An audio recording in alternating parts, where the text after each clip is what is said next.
Hello and welcome to We're Not Wizards. This is a special edition, and we talk about this a lot on probably every single episode. So tonight, this episode's going to be called Hi Ho, It's Off to Winter War We Go. My name is Richard, this is We're Not Wizards, and this is the Dwarf Special. And joining me tonight, we have got John and we have got Greg. So say hello, gentlemen. Hello, gentlemen. Thank you very much. First of all, guys, thanks very much for coming on the show. I know this has been something that we've been talking about for a little while, and the reason we've got you on is because there is an event coming on, going to be coming on shortly, called Winter War, which is going to be taking place at the club that me and Colin frequent. So it kind of gave us the opportunity to get you guys on to talk about that, to talk a little bit about Dwarf, and obviously to talk a little bit about the hobby yourself. Now, for anybody that is joining us for the first time, the reason that we do this is because there are quite simply not enough podcasts out there about board games. And there's also not enough podcasts out there where you've just got a group of guys giving their opinions on stuff. So, again, thanks for coming along. Obviously, great. Dwarf's been established for some time, but as far as kind of getting involved in the hobbies, the two of yous, do you want to maybe tell us a little bit about your background within maybe kind of the board game type universe? John, if you want to start, tell us a little bit about your history. Yeah, sure. So my history can be traced back to, and Greg's heard this story before, one specific shop in Dunfermline that sadly no longer exists, that used to be a model shop / fishing tackle shop on the New Row. Oh yeah. And when I was in that shop one day with my birthday money when I was 12 or so, walked in and they had this box and it said Horus Heresy on it. And I was like, I want that. So I bought it and took it home and played in Big Brother Simon at it that day. And we've been playing the same box with the same game now for coming up 25 years. Do you? And yes, we do keep a score. Do you? Have you got a little slip in the box? The slip vanished mysteriously when Simon got a few hundred games ahead. Really? Yeah, but we still play it, and it was the original GW Horus Heresy box with a board, and there were no dice, there were no plastic figures, it's little cardboard tokens, and you're basically replaying the invasion of Terra from the Horus Heresy, which, 25 years ago was a little bit of fluff in the 40k universe. That's now this massive monster that is part of GW's huge sprawling 30k, 40k universe. So I started there, and that was my first ever board game that I loved and played. Did that give you a kind of a hunger and a taste to get involved into other games as well then? Well, yeah, because the first time, then I went back to the same place, and I only had enough money to buy a magazine, and I bought D.W.A.R.F. Oh yeah. And it had these pictures of these models on it, and I'm like, wow, because they're cool. And so I kept buying D.W.A.R.F, and every so often I'd have enough money to buy a model, and I didn't know what I was doing, and I didn't know anyone that played any of the games, and went to high school, and I found some kids at high schools that played Epic. Oh, cool. Okay. So we started playing Epic at lunchtime, and we were I went to Inverkeithing High School, and the high school, one side of the playing field's got lots of houses. Yeah. And one of my mates, his house, fence, gap in the fence, straight into the football pitches at the high school. So at lunchtime, we would literally run to his house, in the back door, straight up to his bedroom, play Epic like you do when you're 13, in other words, following no actual rules, just running and playing what we think is the way the game should be played. Yeah. And then 5 minutes before we had to be back at school, back out the house, run back to school, cross the football pitches, and that's us. We did that every day. Did you get a chance to ever get lunch then? Or did you jump in the dinner queue and then... No, his mum would make us lunch. Really? His mum would actually bring us... You had board game a la carte, basically. Well, I mean, yeah, pretty much. And then we discovered this thing called 40k, and that was really cool because, you know, pew pew pew, Space Marines, and then you discovered that there was more games and stuff like that. My only real regret is I kind of at that time just ignored the other stuff that was in White Dwarf. I'd look, oh, there's pictures of knights or pictures of dragons. Yeah. I never really got into that because I was too busy looking at the Space Marines and the Eldar, and we played Epic and that, and then I realised much later, you know, that actually I'd missed some quite cool stuff. So from that, it just, you know, board games, sci-fi, fantasy, you name it, give it a shot. Really kind of dabbled in lots of stuff, but didn't really get into the hobby per se properly till about 10 years ago. Yeah. Where I actually, a guy I met said, oh, I occasionally go to this club in Dunfermline, and I was at work and I found out that Greg worked in the same place, and I'm like, sent Greg an email at work, do you do this club thing? Because somebody told me to. He's like, yeah, come along, here's details. And that was how I first went to D.W.A.R.F. Oh, cool. So what about you? What about you, Greg? I mean, how did you get involved in this, the cardboard wonder that's kind of like board gaming and stuff like that? What was your journey? Well, I suppose I firstly was a wargamer. A very similar story to John, in the sense that a little shop that's sadly no longer with us, a jeweller's cum hobby shop, went in there one day, so what was 40k 3rd edition, picked up, went home, saved up, came back a few months later, was able to buy it. I was about 12 at the time, so it took a lot of pocket money to buy 40k even back then. And yeah, we just solidly for the next sort of 10, 15 years played war games. Obviously started coming to D.W.A.R.F. Continued to play any of the war games the Games Workshop did, really, whether it's 40k or fantasy, Necromunda, Blood Bowl. Never really did a lot of board games. That was something that always happened at our club, but I didn't necessarily do that until one fateful night. I was perusing the blogs of some of our members and stuff, and I saw one of our members post that he wanted to go to Gen Con, which turns out that's quite a big thing in our community. It's a reasonable size conference. So I thought we agreed never to mention that word, Greg. So foolishly, I'd been looking to go to, I think, one of the Comic Cons or something. Edit out to something else. It's fine. Yeah, and his blog post effectively was that he wanted to do this. He was looking to see if anyone wanted to come from Scotland as well, or go with him. But obviously he was prepared to go alone if there was no one else. So foolishly messaged him and said, "Look, yeah, I'll come with you. Why not?" And if you're going to get into board games, Gen Con's probably the place to do it.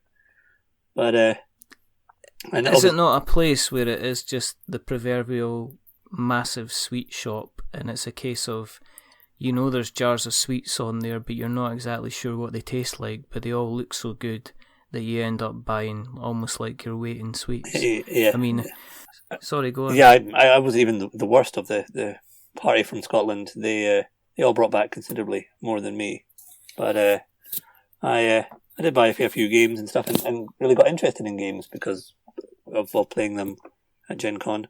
So when I came back, I started obviously playing more board games at our club, and also joining another predominantly board game club called East Nook Tabletop, which is in another part of Fife. So that's further up the. Yeah. Is that further up the coast? Yeah.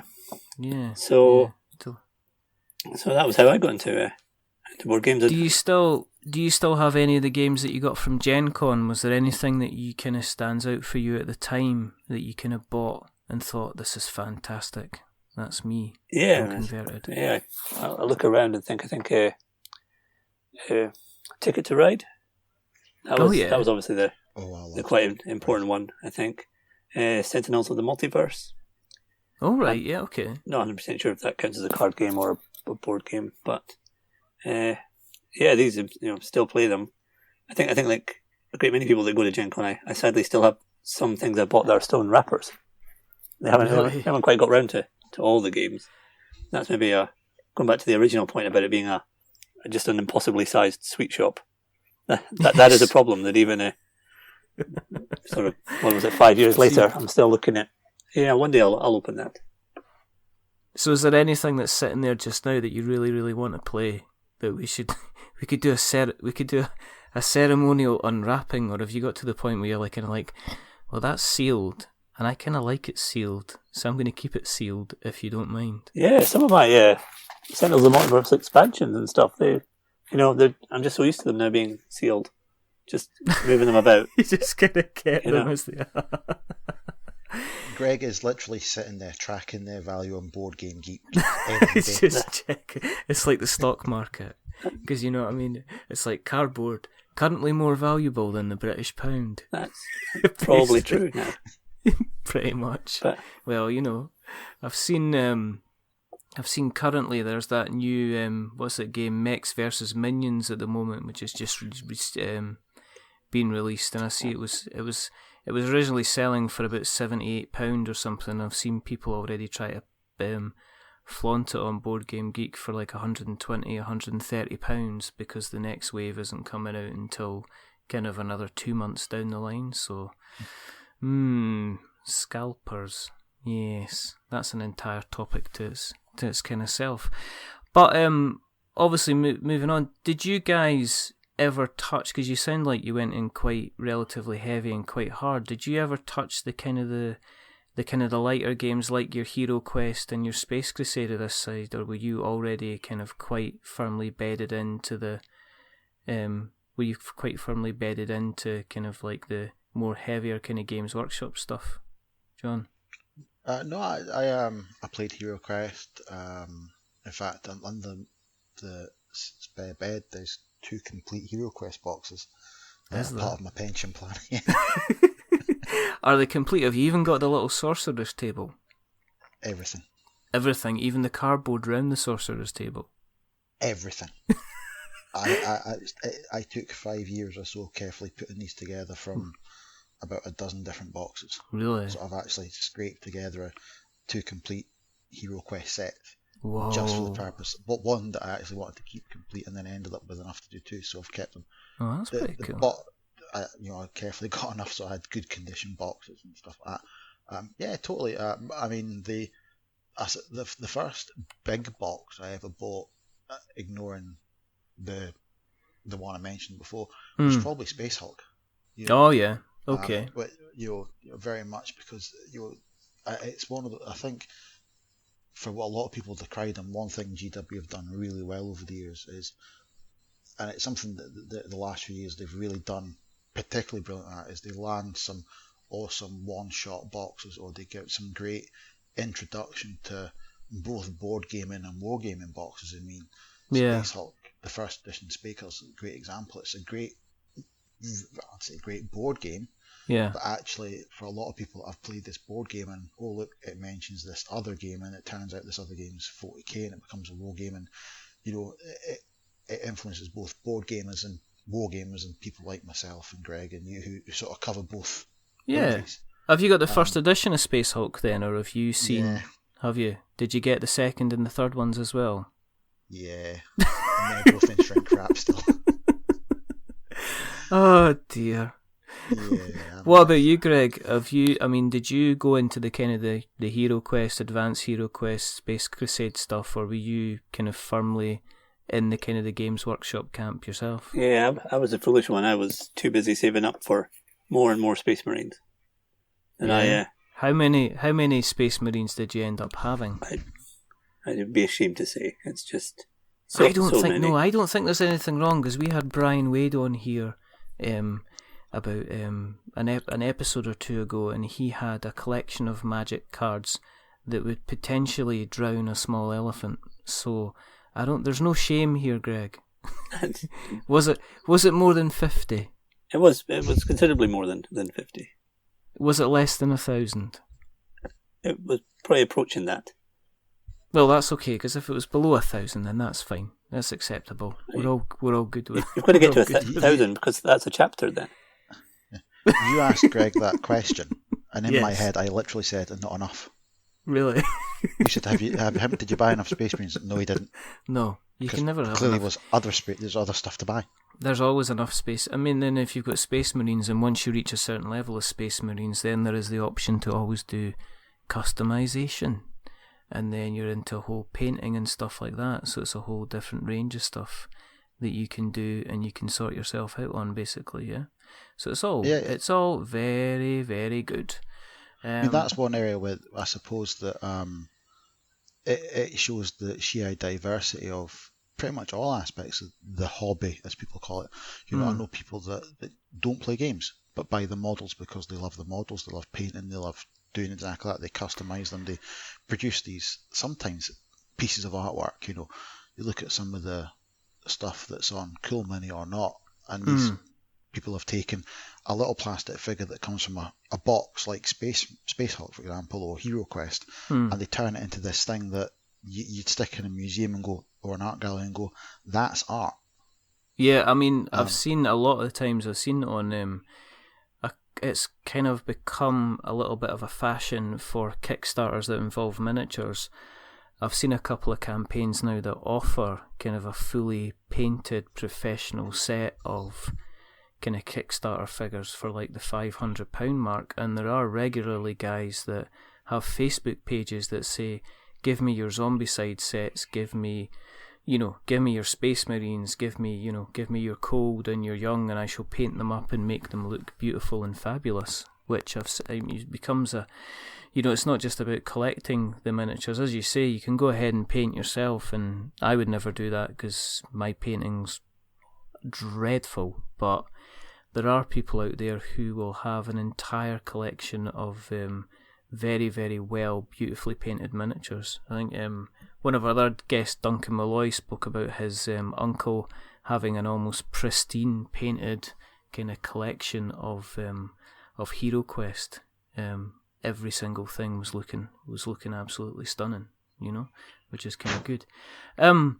Moving on, obviously we've talked a little bit about the past, but what about the present just now? Is there anything that you've been playing at the moment, say, Greg, that you maybe want to tell us about? Yeah, anything that you've been playing recently which was kind of got your interest and you'd like to tell us about? Well, we've been playing quite a lot of Flashpoint, the board game. Oh yeah, so which is really those sort of cooperative games have been doing quite well for me recently. So okay, what's Flashpoint all about? If you want to maybe explain. Yeah, you are tiny little firefighters.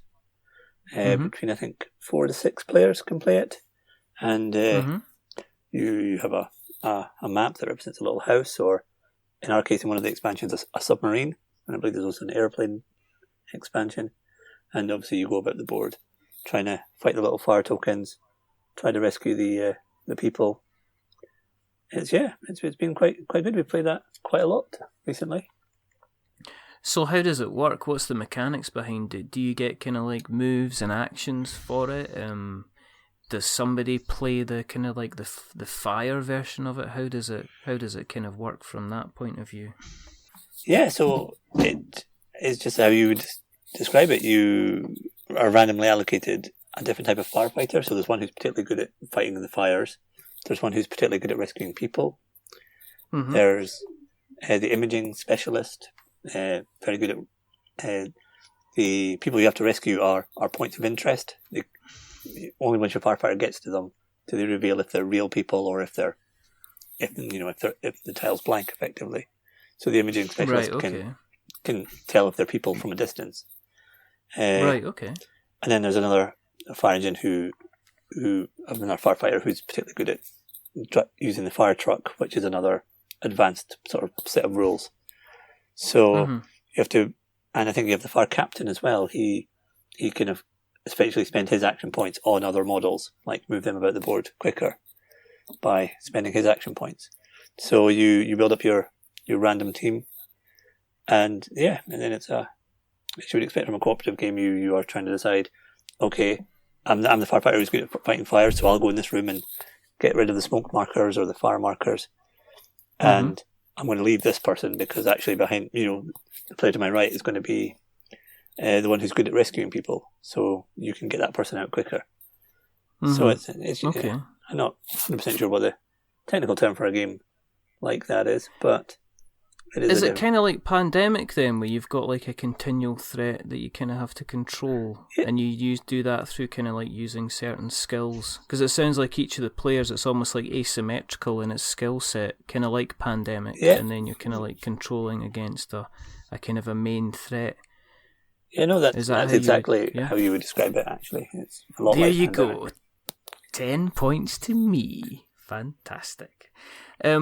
Is that something? Have you been playing that for a little while? You've been playing that kind of on and off quite recently. Yeah, well, I first played it maybe a year ago or so, but we played it sort of 6 or 7 times in the last sort of 2 months. So that's probably been the game I played the most, I would think. Okay. But also myself and John have an ongoing Pandemic Legacy campaign at D.W.A.R.F. Oh. So you can see us every few weeks at D.W.A.R.F. Getting nervous about ripping up cards. How's it going? How's that going for you at the moment? Don't want to spoil it for people that haven't played it, but we're the ones in the corner, all in the fetal position, from about 7 o'clock to 8 o'clock on a Friday night. Is it Tent City? Oh, how many months have we played now, Greg? 5 months. Are we in May still? I've lost track. Yeah, this is about the 5th month now.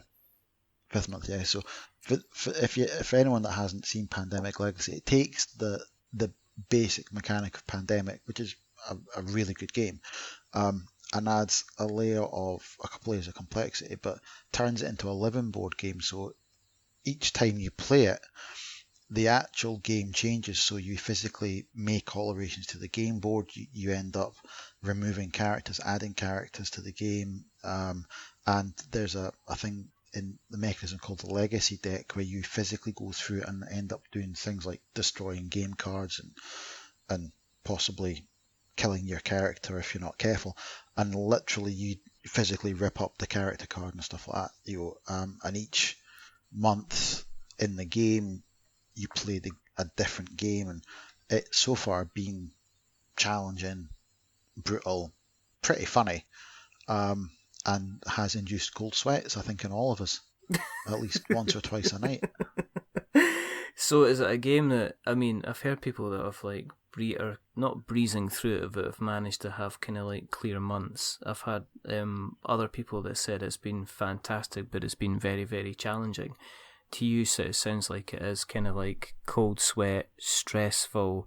Is it kind of borderline enjoyment, and is it kind of borderline endurance then? Is that how it's kind of working out? Yeah, we've had, we played not the last game we played, but the one before.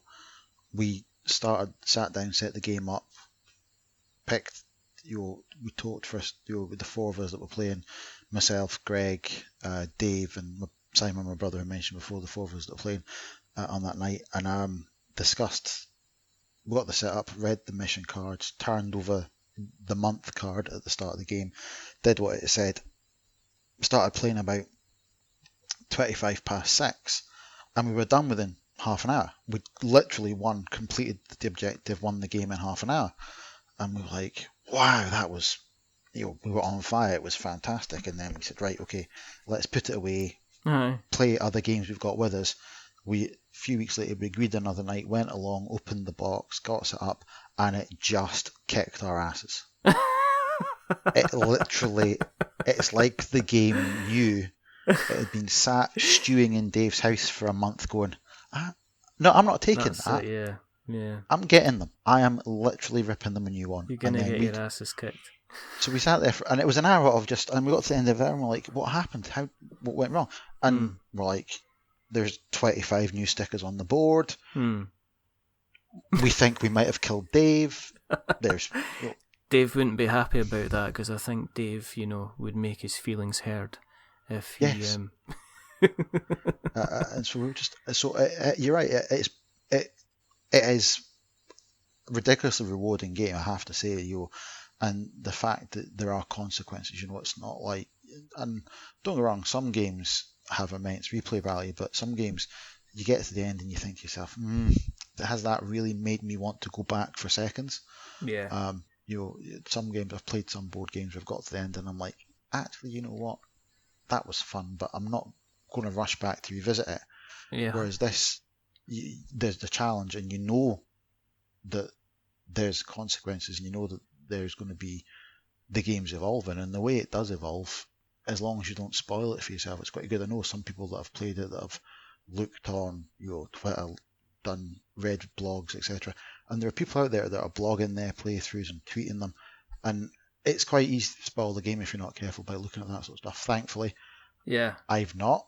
But I know some people that have, and it's ruined their enjoyment of the game, I think. That seems like I think it's one of these things you really have to shut yourself away and enjoy it yourself, because there are obviously certain surprises that you don't open the rule book and turn to the end and find out. It's not like a traditional game where you find out, everybody gets advanced skills or upgrades until they can do whatever they want, basically. It's not that kind of usual kind of path of progression.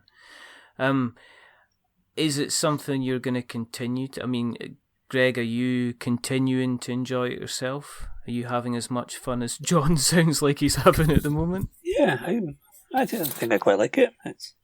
I tend to only... there seems to be a group of us that play it, and I tend to only turn up when we win. So for me, it's quite good, you know. Yeah. I think we're like, we've played 7 times and we've won 4 and lost 3. And Greg has literally turned up on the 4 wins, and that's it.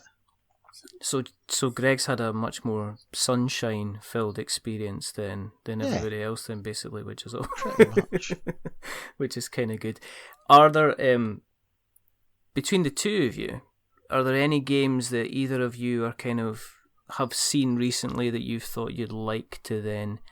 They're like future purchases or games you'd like to kind of keep your eye on. Anything in particular, Greg, yourself, that you've seen that you'd like to get your hands on? So I do know one, but I can't for the life of me remember its name or pronounce it. But if I go to my Twitter, I know I tweeted about it. Onitama? Let's do that. What's that? Onitama? Onitama. Okay. Onitama? Presumably. Onitama. Tama. So it's like a variant of kind of like chess. You have 5 chess-like pieces. Dave Wright was talking about this, wasn't he? Yeah. I played Dave at that. Dave taught me that. Yes, it's a great little game. You have effectively 4 pawns and 1 king on a 5x5 board, so obviously much smaller than a normal chess board. And effectively, you're trying to do exactly what you do normally in chess, which is kill the king. I'm sure they're not actually called kings. I think they're called monks and high priests or something. But you can't move traditionally. You can't move traditionally how you do in chess. There's a deck of cards that show your movements, and you only play with 5 of the cards from that deck.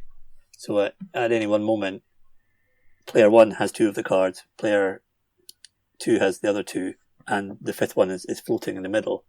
So you can only perform 2 of the 5 possible moves, and then whichever move you perform, you swap that out for the floating one.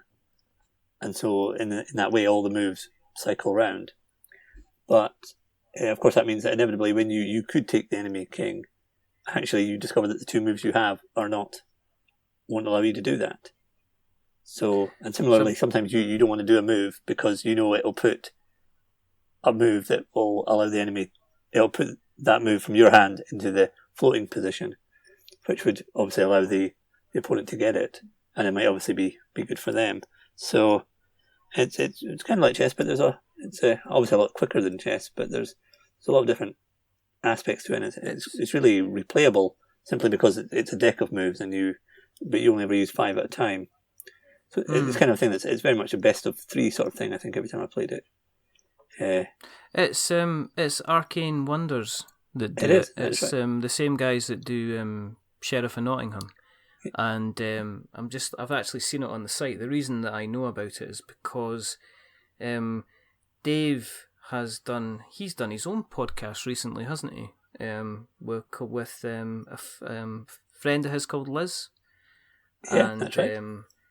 It's called. I'm going to plug it because I listened to it, and he's a decent lad, and we do like Dave. It's called End the Turn, and the first episode has just come out, so that's a kind of a middle of the show plug for Dave. But we got a lot of time for Dave. He's a good lad. So he talks about Onitama in the show, as well as a whole pile of other kind of games as well. So that's So that's something you're going to be kind of grabbing hold of? Yeah, then? Only because it's out of print just now. So going back to what we were saying about people maybe putting games on eBay for ridiculous prices, I think when it was originally released, it was about the £20 mark in the UK. Because, of course, it is just 10 chess pieces and what is effectively a mouse mat divided into 5x5. But I believe currently it's £68 on Amazon if I want to. Although that's the Amazon Marketplace rather than Amazon UK. No, that means that somebody else. Someone has it then, and realizes it's out of print, so he has more than tripled more than tripled the price. But he's paying towards his pension payments at the moment. Yeah, that's what that'll be about. So once Arcane Wonders brings out a second, I believe this is the second or third reprint of it anyway. I know that the version Dave has is not the first edition of it. He said, I believe the packaging's increased in size. One of the good things about it is it's a really great travel game because you simply have a 5x5 board and 10 pieces. So, but I believe one of his gripes about the version he has is that is that the box size has been increased with the second reprint, so it's maybe not as portable as the first edition. But hopefully in the next reprint I'll be able to get a copy of that. Well, anyone out there, if you are looking at being generous, because it is almost Christmas is upon us, and Greg is looking to give a copy of Onitama a home, then get in contact. Hashtag get Greg some games. Perfect. I like that. There we go. What about you, John? You've been. What about you? Is there anything else at the moment that you're coveting? You want to get your hands on? You want to give love to? You want to beat Simon at? Beating Simon's a whole different kettle of fish. The thing I am currently really desperate to play is Rails and Sails. I'm not saying Rails and Sails unless there's something stupid there, which is the next part of the Ticket to Ride universe. Yes. Yes. So I, in my non-board game, wargaming world, like trains. My real hobby is I like trains. I'm a train spotter. Mm-hmm. So if you show me a game with a train, then you will literally, you can lead a horse to water, but you can't make it drink. If you show John a picture of a game with a train, you can make him buy it. You make him do anything. There you pretty go. Pretty much. It's like, oh look, train, and I'm like, oh train. So what happens is they release these add-ons for Ticket to Ride, and I buy them.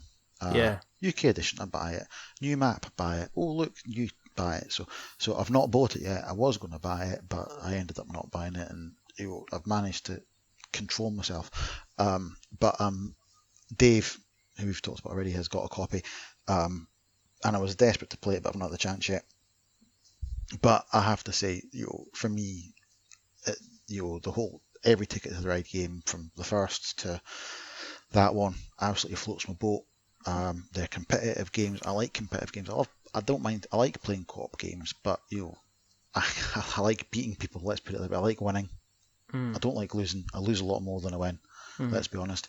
Other than that, there's one that we've played a lot relatively over the last year or so that we go back to every so often that I absolutely think is brilliant, but I have never got past the point of hating it.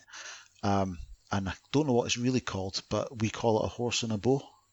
All right, okay. And Greg can tell me what it's really called. Can't you, Greg? Come on, Greg. I want to say Art of War or something. Art of War is Art of War. So what it is, and while I look on Board Game Geek for what it's called, this is live research as we talk. Live research, yes. It's a dice game where you get this set of dice with 6-sided dice with different symbols. So there's a picture of a samurai, one sword, two swords, three swords, a horse, and a bow. And what you do is you roll the dice, and using the sets of it's dice. It's actually Age of War. Breaking news. Age of War, that's Age it. of War. By Age of War. Our friends at Fantasy Flight Games. That's breaking news. Age of War. Age of War. But we call it a horse and a bow because literally the number of times you're standing there rolling dice, and you've got to get these combinations. So you've got to capture these castles. They are. You might have to have a samurai, 6 swords, 2 horses, and a bow. And when you roll the dice, so you go, right, I've got a samurai, great, I've got the samurai, I've got enough swords to get horses. So you go, right, okay, I've got 4 dice less, I'll roll them and hopefully get enough. And literally, we have all, the group of us that have played these games, when we've played it, it's become a chant where all I need is a horse and a bow, and you roll the dice and you get 7 samurais. Oh God, and every time you re-roll, you have to discard a dice. Just after a horse and a bow, and you don't. It sounds like a country and western song, almost, doesn't it? It feels like one as well. All I need's a horse and a bow, kind of thing. The mechanic is really simple. It is random. You're rolling a handful of dice into either a dice box or onto the table or whatever, and then the element of skill is once you're getting the sets of castles to get a set to get the points, and you're challenging stealing castles of other people, and do you go for the easy ones, do you go for the hard ones, do you try and get a set, do you spoil other people's sets, ultimately the underlying mechanic of you roll a handful of dice is so frustrating but so much fun. The random thing of dice is something that me and Colin have spoken about in the past, and it's something that we're not entirely fussed about when it can lead to extreme game-changing consequences. That sometimes having the dice there, having the dice being such a random force that can alter the sway of a game, we don't entirely agree at, but... I think in some games I've seen that it's a major factor in spoiling a game, but I think with this game and another game, Tiny Epic Galaxies is a good example.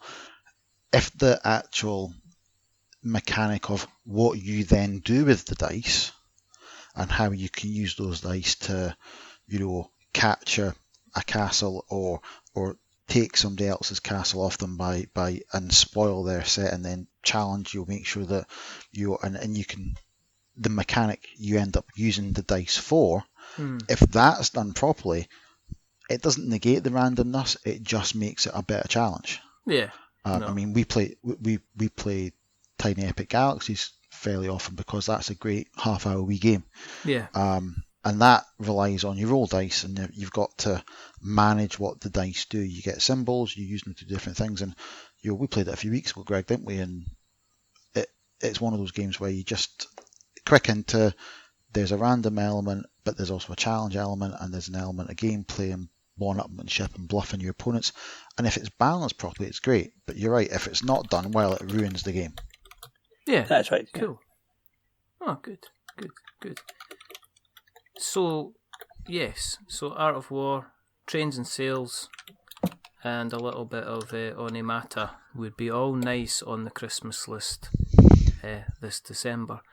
And obviously, December leads us into winter. And what a better time than to lead into our little chat, or our little reason that we were going to have this conversation in the first place, which is to discuss Winter War. Now, for those who for those who I hope have listened to more than one episode, one of the things that I talk about and me and Colin talk about is going to D.W.A.R.F. Now, D.W.A.R.F. is a club that's run every Friday and also occasionally props up on the holidays at the weekends as well. And I'm in no authority to talk about it because I have not been going along. I think I'm in 2.5 years now. I was thinking back, and it has been kind of like 2.5 years now. But Greg and John, the reason that I've kind of asked them on tonight was to maybe explain a little bit about the club, because it has become a little bit of a podcast meme. We talk about going to the D.W.A.R.F. club. We obviously get the guests coming back with hilarious kind of jokes and stuff about it. But Dwarf's been going quite some time, hasn't it, gentlemen? I mean, how long have you kind of been a member of it for, Greg? If you want to tell the good people. Yeah, I've certainly been a member for the last 15 years. So yeah, and it was going well before that. So we reckon it might be about 25 years old by now, in some form or another. Something like that, Yeah. So obviously quite a long-served club. Is it the same people that have been going to it? I mean, you must have seen people almost kind of grow up in the place. Kind of people that start off coming round as kind of teenagers, and then, like yourselves, starting off as teenagers and then kind of growing into kind of young adults before reaching the kind of their adulthood. I mean, is there a kind of a lot of familiar faces that you've kind of grown up with almost at the club? Yeah, there's certainly a core element of the membership that have always been the same and stuff in terms of the committee. But yeah, you do ironically see some people who come back to the club much later in life and tell us that, they first played Warhammer at D.W.A.R.F, when they were at school, like 20 years ago. And now they're coming back as an adult to pick up the hobby again, which is crazy. It's quite a common theme, actually. I mean, I've been, about 10 years now, and in that time I've seen people come along 12, 13, 14, 15, like all those teenagers, they get to university age, they discover student union rates for beer and drink and discover girls and boys as required, and then go away and cut, and in that time suddenly, like, not seen them for 5 years, and they come back and it's like, I've been away and it turns out this is what I want to do anyway, so they're back. They come back see that again quite often. I mean, I think one of the reasons why as a club we're successful is the fact that there is a fairly solid core of people for whom it's a lifelong hobby. If you think about that, Greg said the club's been out 25 years.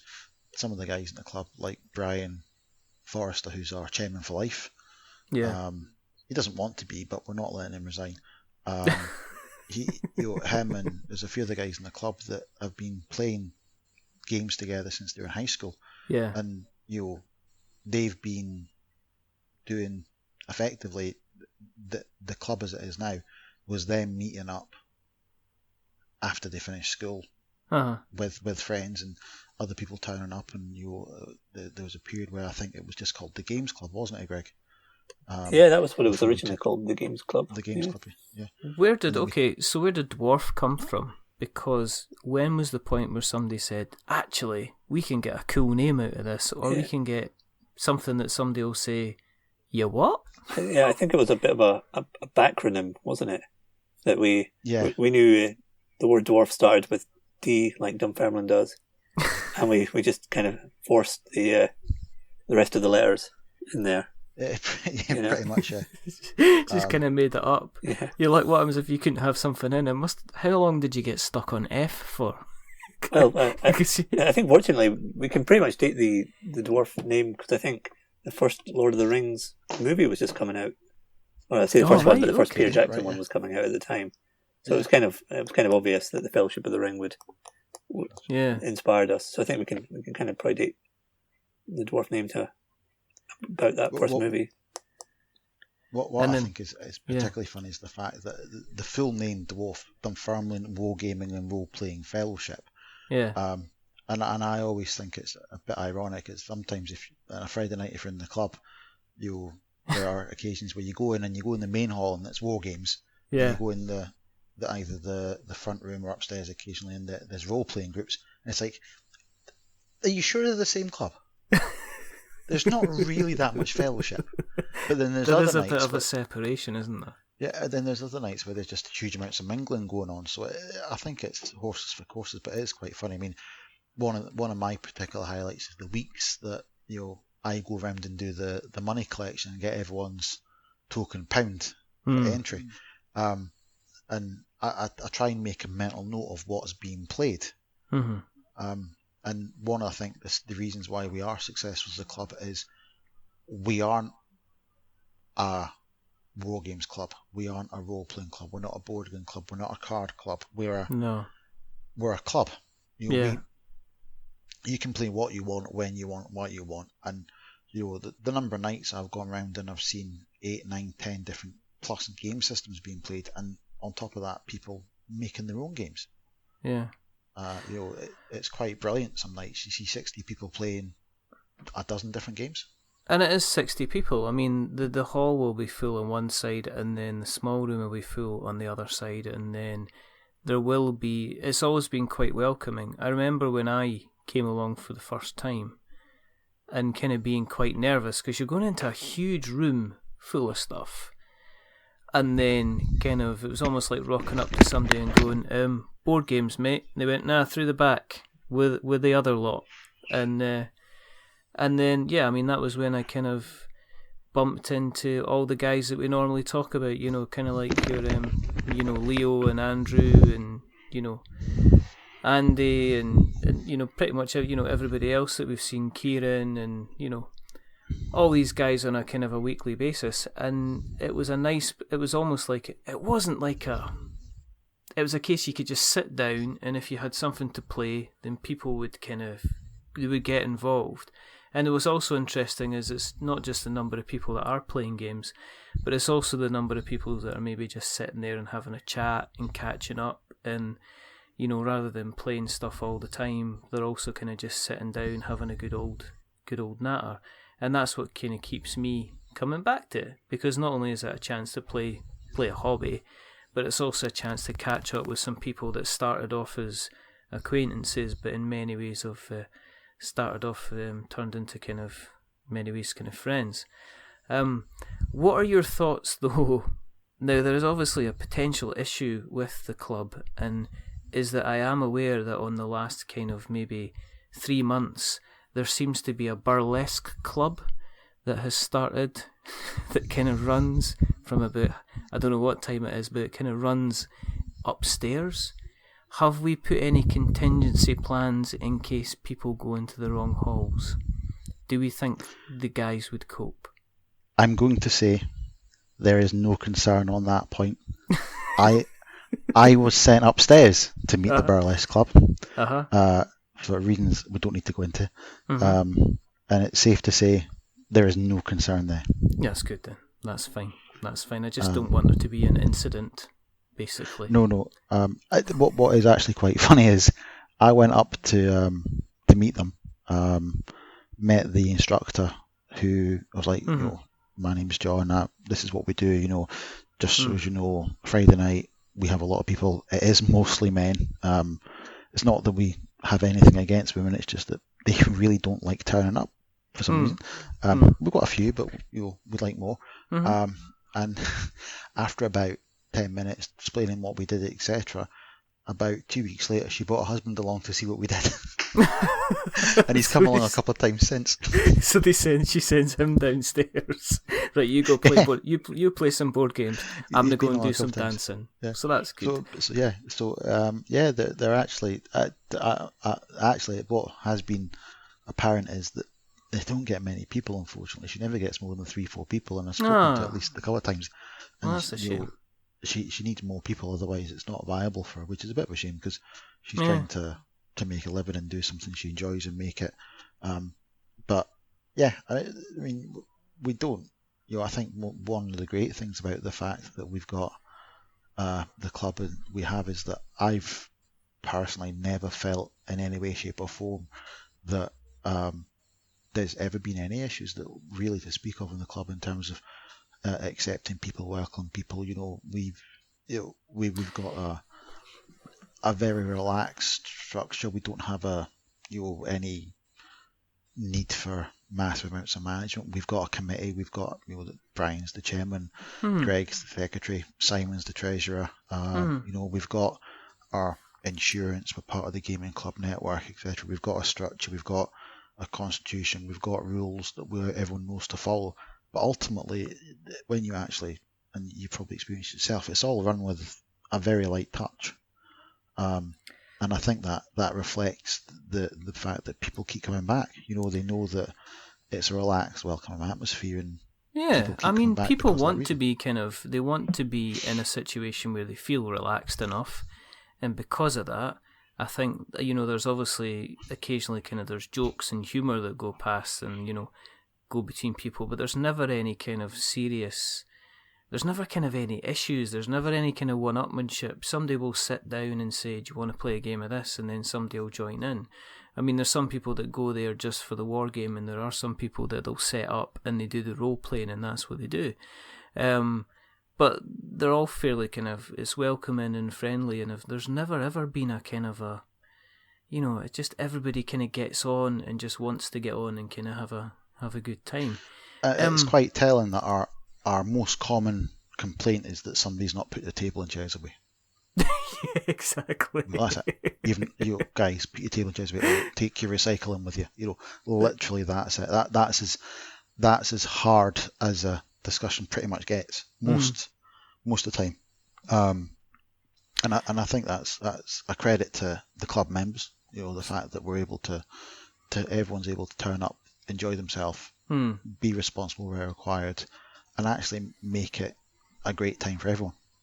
So, fellow dwarfs, we salute you. Basically. Winter War. Now, this is the...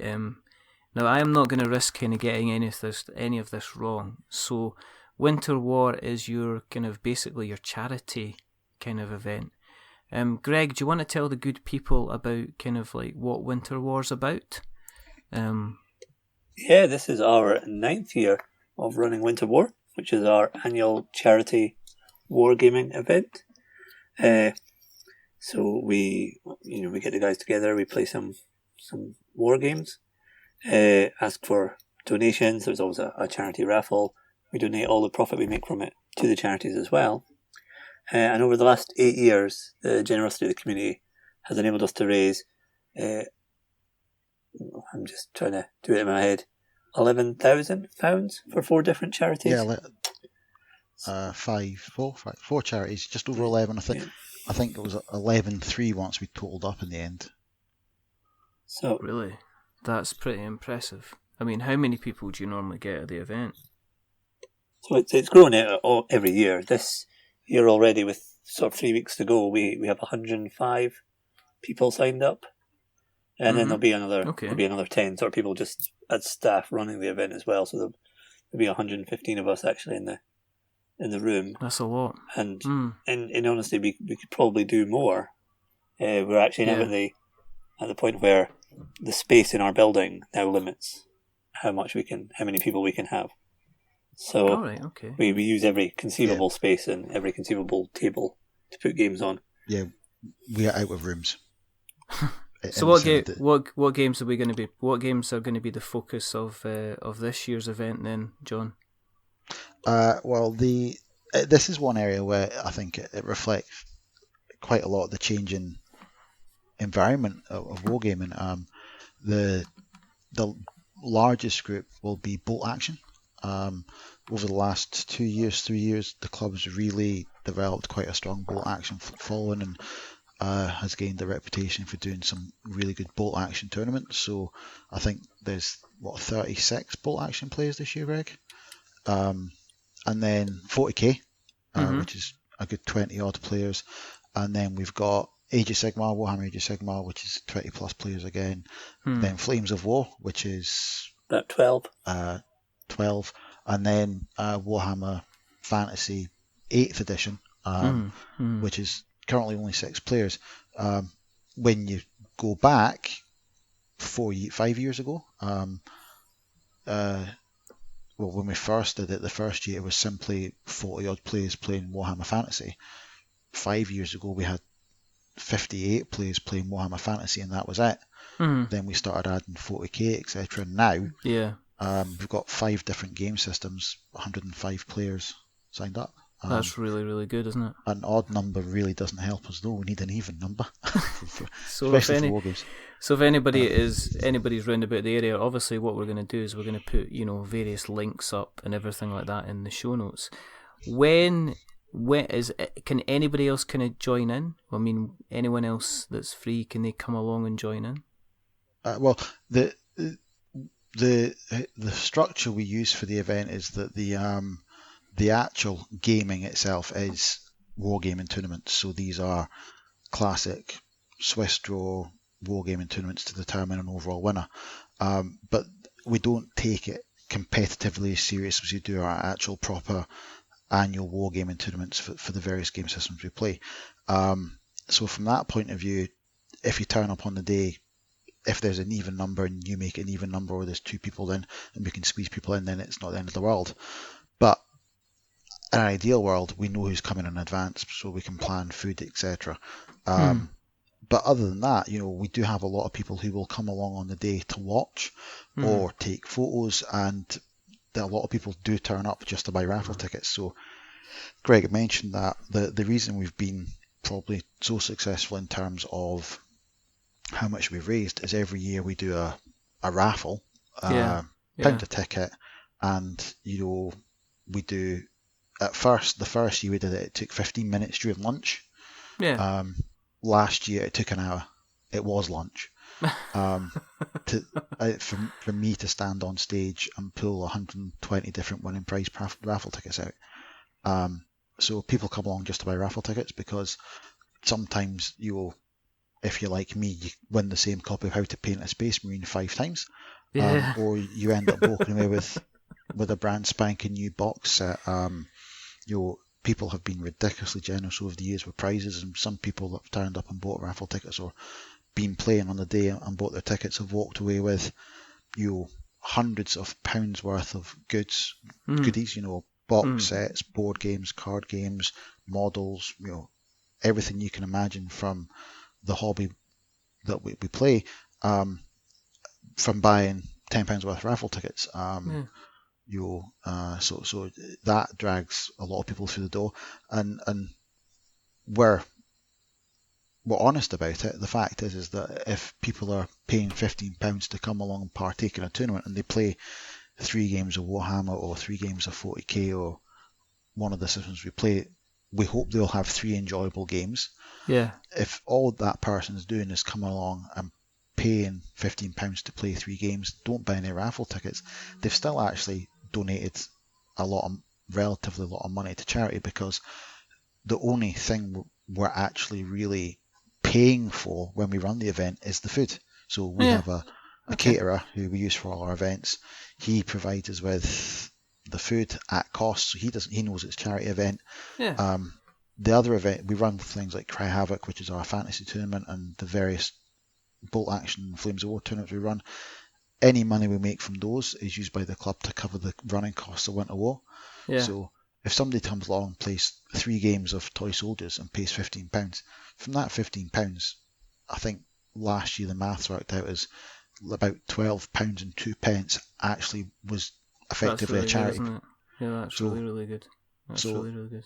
It doesn't seem like much, but when you've got 100 people, each of whom pays £15, and we're taking £12 of that, we're putting £1,200 straight into a charity. Straight into the kitty, yeah. That is good. And then we had raffle ticket sales and stuff like that. So last year it was 3,000 in the end, wasn't it, Greg? Yeah, that's right. It was. Yeah. Okay. So that means that just by coming along and doing something people enjoy, if that's all they do, then that's fine. You still make some money, but if they get some raffle tickets as well, you can obviously more than double the money.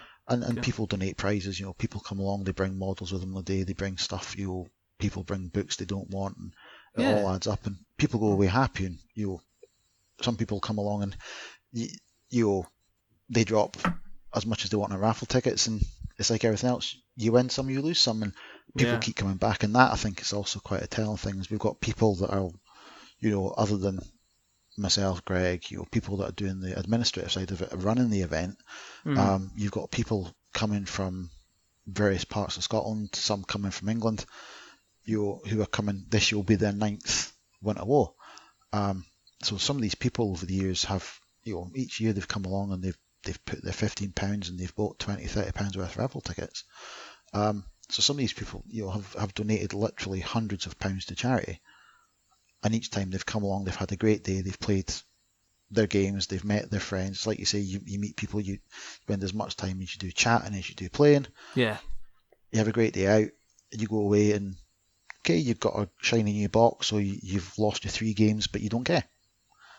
And that's why I think it's so successful, is because everyone's coming knowing full well that at the end of the day, they're really just there for us to turn them into cash cows. Exactly. And nobody minds. Exactly. So, Greg, when is Winter War? What's the dates?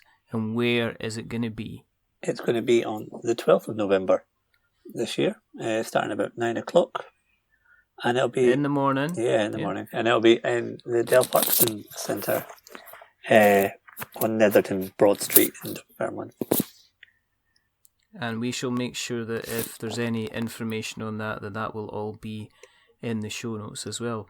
It's all for charity, so it's for a number of good causes. So if you can get along, come along, and if you've got a couple of quid, spend it on a couple of raffle prizes. You might be able to pick up something nice. You might, at the end of the day, the worst thing that's happening is you're giving some money to charity. Yeah, we should just mention the charities. They Yes. are Bloodwise, which is the charity trying to stop blood cancer, or leukemia, as it used to be known. Yeah. And Fairy Bricks, who buy Lego for children in hospital. So try to brighten up Kids' Day when they're in, the children's hospital for a long time. Fantastic. Both excellent. Fairy Bricks is a very... They're a small charity, that they're one of those that they do something which on the surface doesn't really seem to do much. Yeah. But certainly I know as a kid that me plus Lego was always a wonderful thing. I still have boxes of Lego in the loft. I've got stuff that I collected years ago that I'll never get rid of. And one thing that if you have a look at their website, one thing that they have to do is they can't take the old Lego from my loft to a hospital. Yeah, you can't, exactly. You can't take it to Children's Ward, so they have to spend sometimes the big money that's required to buy Lego kits. Well, they're expensive as well. Lego isn't cheap, is it? Lego's not cheap, and so they add a positive experience that for a lot of people is a horrible time of their life, particularly younger kids who don't understand why they're having to suffer being in a hospital. Nobody likes being in hospitals, really.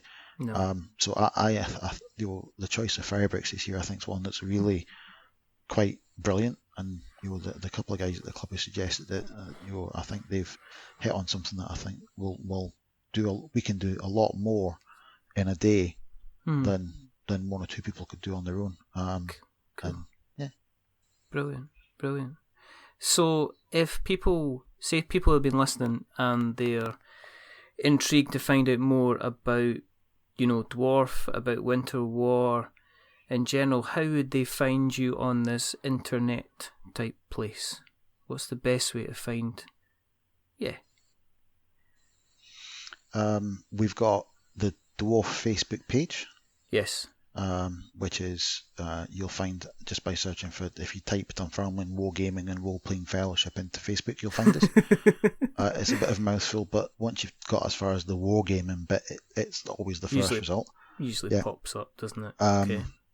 We've got a website, which is www.dwarfclub.com, which does link to Facebook as well. There's a official club Twitter, which Greg will tell you the handle of. It's, yes, Greg. Dwarf_Wargaming. There you go. So it's worthwhile a follow just to keep up with kind of what's happening as well, which is always good. We've also, if people want specific information about Winter War, there's actually a Winter War Facebook group page. So just search for Winter War 2016 and you'll find it there. Oh, cool. The links to all the tournament information, contact information is included there, so there's official tournament packs. Email wise, they can actually contact the club on events@dwarfclub.com. Oh, cool. Okay. Which will be answered by probably me, because it currently redirects to 3 different email addresses I've got, Greg, or is it 2? I can't remember. I don't know. I just know it goes to you. It goes to me. So yeah, I manage that and that. And this is the beggy bit. If anyone out there is listening and thinks, I can't make Winter War, but I think that's a great idea and great causes and thinks, I've got a few quid to spare, they can also donate by PayPal to events@dwarfclub.com. Remember to use friends and family to save those fees.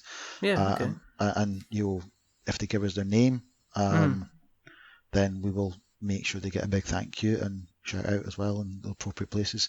Because for us, our objective is ultimately to raise as much as we can, and if anyone feels generous, then every pound counts. We'll definitely make sure we mention that in the show notes, because we have national and international kind of listeners. So that would be good if people do want to donate to some really worthy causes. Then we'll make sure those links are in the show notes as well. Guys, do you want to, if they want to find you, do you want to remain anonymous, or do you want to give out your own presences on the internet if people want to find you? More than happy if people want to find me, but it's going to be boring. There's pictures of trains, be warned. That's fine. At the _John_Harper. There you go. Cool. I remember that thing. And Greg, if people want to find you? Yeah, if all I do is tweet a countdown to my next trip to Gen Con. So if people want to know exactly how many days it is till Gen Con, they can follow Greg M. Barr. So he's not joking, by the way. Literally, that is all he tweets. That's absolutely fantastic. I can't think of a better way. Hours, minutes, and seconds. I can't think of a better way to use a Twitter account, to be absolutely honest with you. With a picture of the Gen Con. It's terrible. But if you want to keep in touch with what we're doing, you can find us on Twitter at We're Not Wizards. You can go onto our Facebook page at We're Not Wizards. We are on Instagram at instagram.com/We're Not Wizards. You can find us by searching for us on iTunes and Stitcher and Acast, and you can email us magic at we'renotwizards.com or .co.uk. I guess a couple of things to say. First of all, gentlemen, thank you very, very much for coming along. I know that we have been looking forward to this for a while, getting an actual good couple of people from D.W.A.R.F on the show. So it'll hopefully make a lot of sense what we're talking about when we are talking about D.W.A.R.F from now on. I just want to thank you, as I say, both for your time, and we'll get the show notes full of notes for everybody who wants to find out more about Winter War and the great cause that it is. But I guess the main thing is to remember is that we are many things, but we're not wizards. Are we wizards, John? Not today, anyway. Not today. What about you, Greg? No, are you a wizard? No, I'm not a wizard. Fantastic, because I'm sick of people telling me that they are. But again, thank you very much, gentlemen, for being on tonight. Thanks for having me. It's brilliant. So the only thing is to just say goodbye. So it's a goodbye from John. Goodbye. It's a goodbye from Greg. Goodbye. And it's a goodbye from me, you lovely, lovely people. Remember, Winter War. Jump on the show notes. If you fancy giving a little bit of money to charity, then do that. Until then, until next time, goodbye. Toodle-pip.